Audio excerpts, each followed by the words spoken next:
Our story begins inside the finance building of Hating Group. Our MC is arguing with his boss, saying he also worked on the project, so why won't they put his name on it, so he can receive a share too? However, the bald boss shamelessly says that everything Chun created belongs to him, because in this company, he is the boss. Hearing that nonsense, our boy clenches his fist and says that makes no sense before walking out of the office, saying only a fool would continue working there. Back at his desk, he starts packing his belongings while his coworkers call him Yang Chun and tell him to calm down. They remind him he still has bills to pay and needs to support his girlfriend and even her father. Chun quietly looks at the photo of his girlfriend he always kept on the desk before saying that when his parents passed away, they at least left him a car and a house. So for now, he will work as a ride-hailing driver. He heads to the company parking lot and calls his girlfriend. But after hearing he plans to become a driver for a while, she immediately says she wants to break up because she knows he can't give her the life she wants. Emotional, damn it! Chin quickly tries calling her back, but the poor guy realizes he has already been blocked. Leaning against the car, he cries and says this day, somehow, keeps getting worse. At this point, even his shadow probably wants to abandon him too. Still, he forces himself to move on. He opens the car door and says there is nothing else he can do except continue living. To hide his emotions, he even makes a foolish face before suddenly receiving a notification saying a ride 1 kilometer away has been found. Without thinking, he accepts immediately because unemployed people cannot afford pride. After a while, he arrives at the pickup point, but the female customer casually says she is still finishing her makeup. Chun angrily asks why she ordered an Uber if she has not even finished getting ready yet. The girl calmly replies that if he refuses to wait, she will leave him a 1-star review. Chun scoffs and says he does not care about that nonsense before hanging up. Immediately, the app informs him that he has received a negative review for disrespecting the customer. But suddenly, a sparkling sound appears and scares him. A mysterious girl appears before him and wow, this one definitely never skipped lunch in her life. She says he has been selected to receive the negative review system and asks if he wants to accept it. Confused, Chin asks what exactly this negative review system is. The well-nourished girl explains that it works exactly as the name suggests. As long as he receives negative reviews, he will obtain everything he wants. Since he has nothing to lose anyway, Chin immediately accepts. The girl then advises him that besides negative reviews, it is also good to receive positive ones so he can continue getting rides. Because he just received a complaint, the system rewards him with 28% shares of a certain island hotel group and tells him he must go there immediately to claim them. Chun accepts it right away, saying a free reward is still a reward. Right then, another ride request appears asking to go to that exact island hotel. With swollen eyes from crying earlier, Chun accepts the ride and arrives at the pickup point. The woman enters the car, and Chun starts driving toward the destination. However, the moment he glances at the rearview mirror, the girl immediately asks why he keeps staring at her. Embarrassed, Chun explains that he was looking at the road through the mirror because he actually needs to drive properly. Annoyed, she complains that he drives too slowly and clearly does not know how to drive. At that point, Chun suddenly speeds up. The girl instantly panics and starts crying, begging him to slow down, but now it is already too late. She tightly grabs the seat and begs him again to stop speeding. Chun calmly says he will not crash because he is inside the same car too. But if she wants him to slow down, she has to call him daddy. Desperately crying, the girl obeys. Only then does Chun brake the car, stopping directly in front of the island hotel. The girl gets out trembling and says he went too far. She threatens to leave another negative review and even report him to the police. But because of a negative review, the system immediately informs Chun that he will now receive ownership of the hating building. Hearing that, Chun becomes excited because it is the same building where he used to work. He then enters the hotel, and standing beside the receptionist is the same girl he drove earlier. She immediately calls him a perverted stalker and asks what he is doing there. However, Chun ignores her and calmly says he also has a reservation there. He shows his phone, and the receptionist confirms that his seat is table 8. She also hands him documents for the share transfer. Chun proudly walks away while the well-nourished girl secretly thinks maybe she judged him wrongly, although she still refuses to forgive him for the crazy driving earlier. A waitress soon brings Chun coffee while the well-nourished girl walks past him angrily before greeting a man waiting nearby. Only then does Chun realize she is there for a blind date. At that moment, something catches his attention. A bald man enters the hotel with two girls that honestly look like supermarket mannequins that came to life. One of the blonde girls notices Chun immediately and tells the bald man to wait while she walks toward the protagonist. She asks Chun why he is there when Fei Fei already broke up with him. Chun replies that she should not think too highly of herself because he has no interest in a woman dating someone old enough to complain about knee pain every morning. The blonde girl instantly becomes angry and glares at him fiercely. From behind her, the bald Mr. Lee calls out, asking if everything is all right. She quickly turns around and says she is fine before telling him to head to the table first because she will be there soon. Only then does Chun realize the blonde girl is actually his ex-girlfriend. Now, curious, the bald man asks who Chun is. Chun calmly replies that he is Fei Fei's ex-boyfriend before asking if the bald guy is the new fool. Hearing that, the bald man grabs Fei Fei's chin and asks if it is true. The most dishonest girl in China immediately claims that she broke up with Chun long ago and that he has been stalking her ever since. Women. The bald man comforts her and says she does not need to cry because he will handle Chun himself. He then warns Chun to stop bothering his girlfriend before asking the receptionist to call the manager. Fei Fei pretends to look worried and tells Chun it is better for him to leave before he gets into trouble. Meanwhile, the well-nourished girl sitting nearby says Chun is weird, but now she is curious to see how he plans to solve the situation. The man on the blind date with her asks if she knows Chun, but she replies that he is just the driver who brought her there. She also complains that he drove recklessly and almost killed them both, which is why she left him a negative review.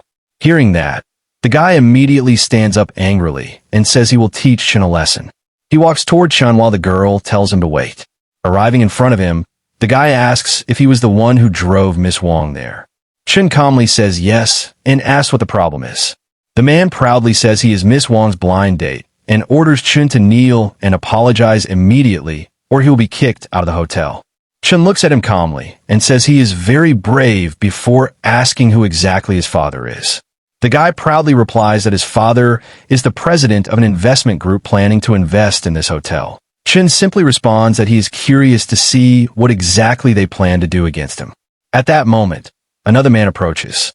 It is a blonde guy shamelessly sucking up to Mr. Lee, saying they have not seen each other in a long time. Then he notices the other young master nearby and quickly greets him too, saying meeting both of them together today is truly his lucky day. Mr. Lee proudly says today is his girlfriend's birthday, but a troublesome brat has been bothering him. So could the blonde guy have him kicked out? The other young master also joins in, saying he was offended during his blind date and wants that guy thrown out too. The blonde manager laughs and says the kid must be very bold before asking who exactly they are talking about. The two immediately turn around and point toward Chun, saying it is the jerk sitting over there. However, the moment the blonde manager sees Chun clearly, his expression changes completely because he just attended a meeting where they introduced Chun as one of the new shareholders of the hotel. Without hesitation, he immediately orders security to throw out the bald guy and the other young master instead. Mr. Lee instantly shouts that the manager must be crazy because he is one of the hotel's suppliers. Meanwhile, Zhang angrily says his father was even planning to invest in the hotel. Ignoring them, the blonde manager walks toward Chun respectfully and introduces him as the hotel's second largest shareholder. Hearing that, the bald man and the two Walmart sisters are completely stunned. Miss Wong finally realizes Chun was probably driving around just to experience life, and now his arrogance suddenly makes sense. Chun calmly asks if they did not hear the manager properly before telling them it is time to leave. With tears in her eyes, Fei Fei suddenly says she was stupid for breaking up with him and does not know how to win him back anymore. Then she suddenly kneels and says she never did anything inappropriate with the old man besides holding his hand.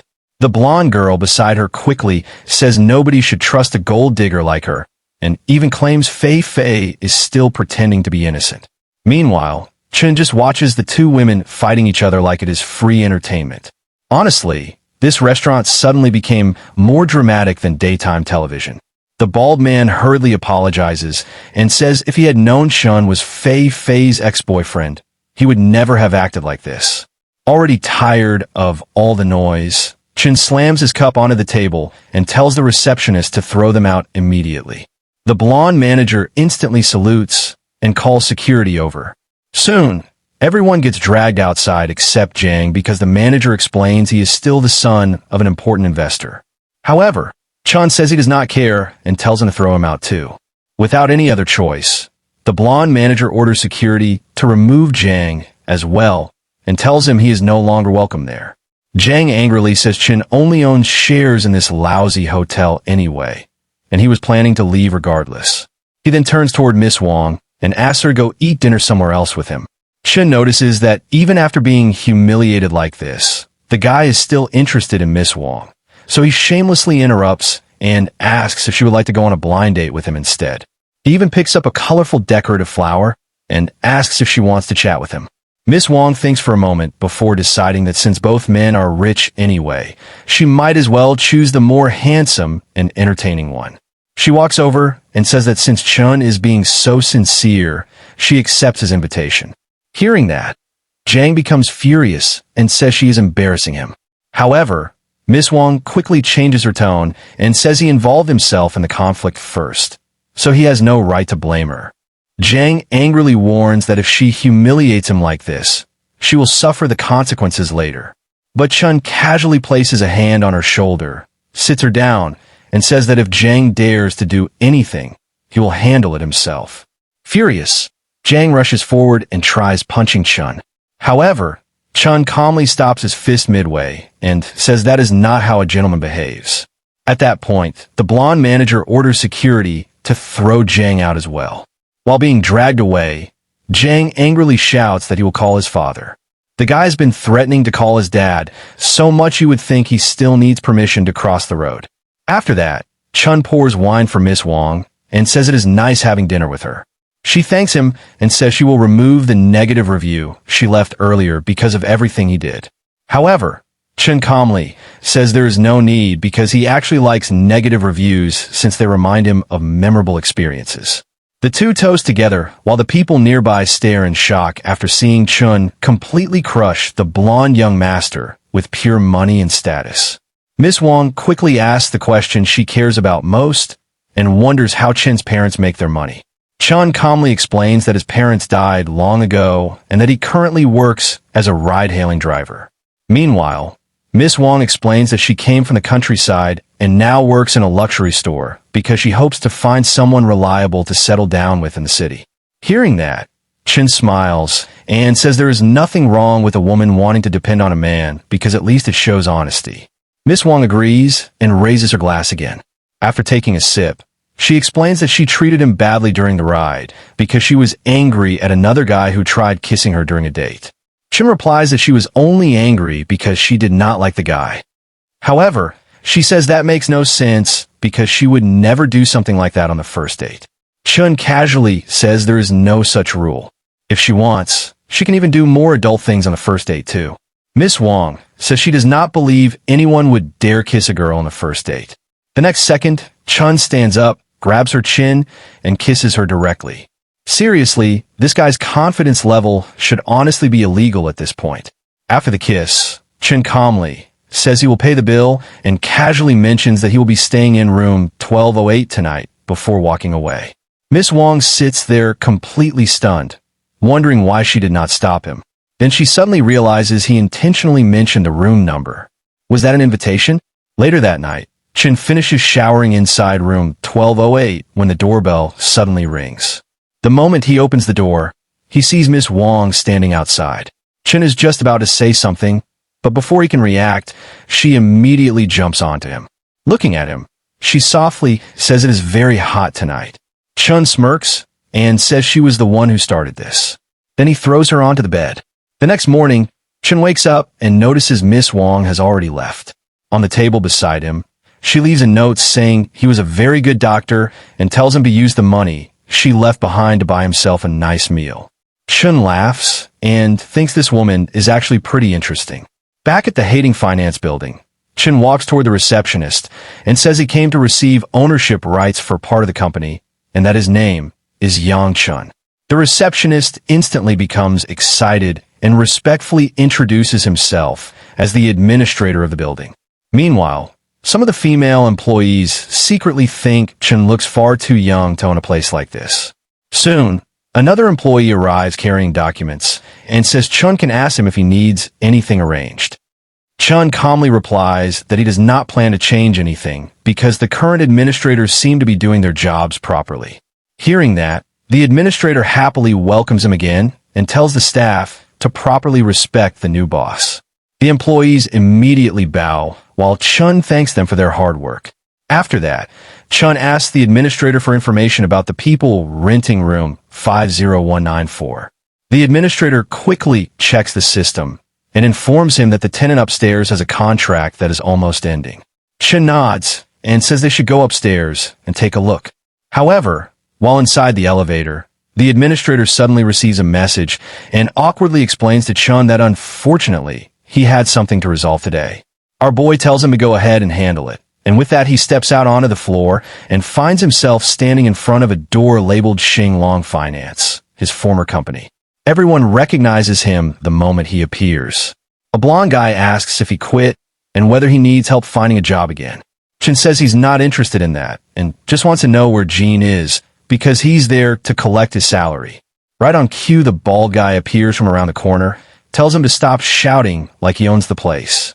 Chun says he didn't expect him to show up and asks about the commission he's owed. The bald guy says if he wants that commission, he'll have to come back and work for it. Chun points out that the contract said nothing of the sort. The bald guy laughs, asks where the proof of that is. Chun turns to the whole room and announces that the proof is in the memory of everyone who's been through the exact same thing. The bald guy turns to his employees and asks if any of them know about this so-called 20% commission, and immediately the first fool stands up and says unfortunately he's never heard of it. Chun looks around the room and wonders out loud whether these people don't realize they could be in the exact same position tomorrow. Another guy steps up and tells him to appreciate the boss's patience. The bald guy warns Chun to stop being dramatic and get back to work, says it's hard enough keeping everyone around as it is, and the room is full of people kissing his boots. Chun announces calmly that he's been recording the entire conversation and that it's embarrassing, this whole performance. The bald guy orders the door locked and someone to grab the phone. Outside, the man who handed over the paperwork earlier wonders if anything's going wrong in there. The bald guy warns Chun he's not leaving until every last recording is deleted, then grabs a monitor off the desk and smashes it on the floor, says now everyone saw him destroy it, so his salary's getting docked. Chun just smiles and says his recording's still going, that his phone's been sending everything to the cloud the whole time. So even if they wipe the phone itself, he's still got the files. The blue-haired guy says they'll teach him a lesson, and when the police show up, they'll say he was a thief. Right then, someone starts knocking at the door. The bald guy opens it and asks why the manager's there. The manager asks why they've locked themselves in and whether Mr. Yang's okay. The bald guy, confused, asks which Mr. Yang he's talking about. The manager points directly at Chun and says that's Mr. Yang, the owner of this place. He rushes over to Chun, asking what's going on. Chun says everything's fine and that the manager arrived at just the right time. The bald guy, stunned, asks if this guy's really the new boss. The manager explains that he paid $2 billion for it. So yes, he's the new owner. The entire room erupts, employees asking each other if this jerk was out here pretending to be broke. The blue-haired guy approaches the manager, saying he's probably being deceived, and the manager shuts him down immediately, saying if he himself doesn't know who the boss is, then who would?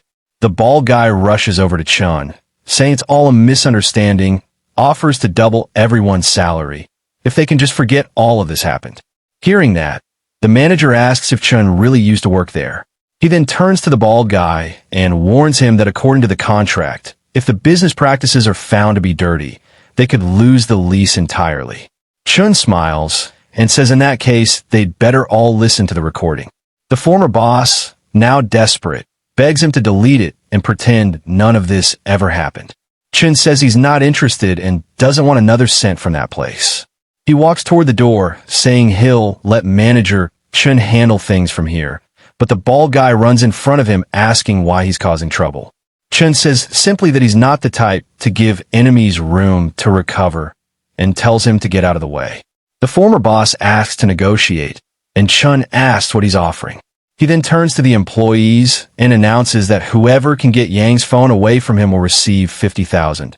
But now that everyone knows who Chun is, not a single person moves. The bald guy raises it to 100,000 in cash and promises to double everyone's salary.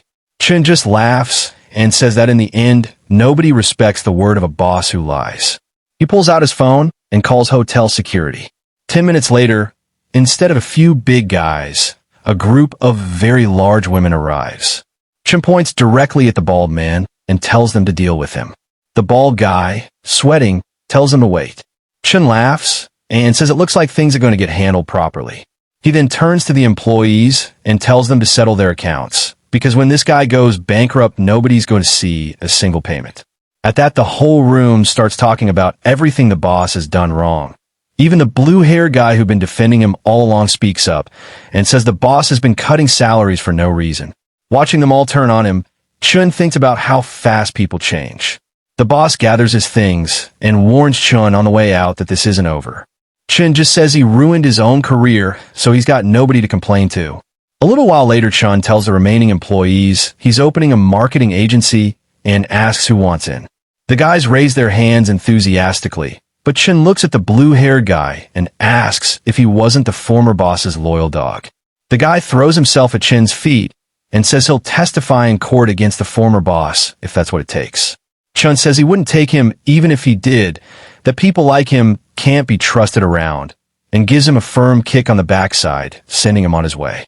He then turns to everyone he's hiring and announces that the new manager is a girl named Swali. She's surprised, says she has no experience running anything. He tells her she just needs to learn, and she says if that's the case, she'll do her best. Everyone bows and thanks the new boss. Chun waves goodbye and heads out, saying it's finally time to get back to his real job. As soon as he gets into the car, a new ride request comes in. He speeds off, saying he's finally going to make some money. When he parks, he recognizes the girl getting in as someone from his university days. She slides into the back, saying what a coincidence, and Chun asks if that's her boyfriend. She says yes and introduces him to her boyfriend, telling him Yang was well known and popular at school.